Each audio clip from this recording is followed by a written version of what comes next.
So good morning. uh, Today papakita ko yung epekto ng El Nino dito sa amin, no? So eto, tinitimba-timba lang natin.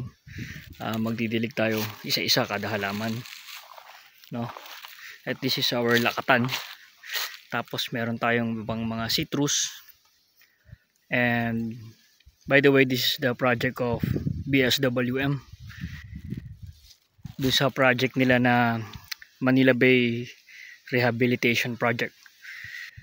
Meron tayong tanim ng mga ilang nyog, tapos citrus, bananas, etc. and other fruit trees hanggang doon sa ibaba, no?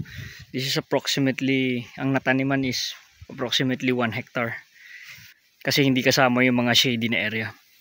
So dito makikita nyo yung lupa, sobrang dry na yan, no?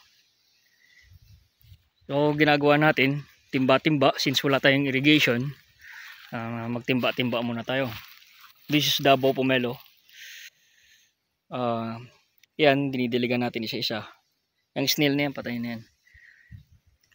So 3 hours a day para madiligan lahat ng halaman. And yun nga, hindi siya ganun kadali, no? Kaya pag medyo stunted yung growth ng ating mga halaman, dahil I think hindi sufficient, kasi mga 1 gallon lang naman ang nilalagay natin per tree o per plant. Parang kinukulang pa. Kung dodoble naman natin, dodoble din ang oras natin.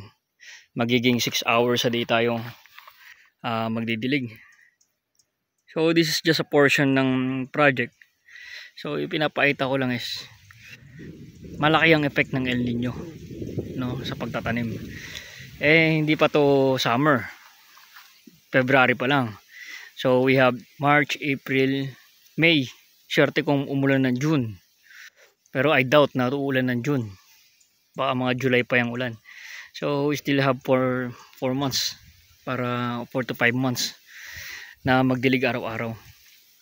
And kung medyo malas-malas, kapag natuyo yung ating sibol na pinagkukuhanan ng tubig, I don't know kung paano na mabubuhay itong mga to. So antay na lang tayo sa ulan. Ayan, mahirap. Dry na yung mga damo, brown, no? Patay na yung damo. So that's the effect of El Nino dito sa ating farm.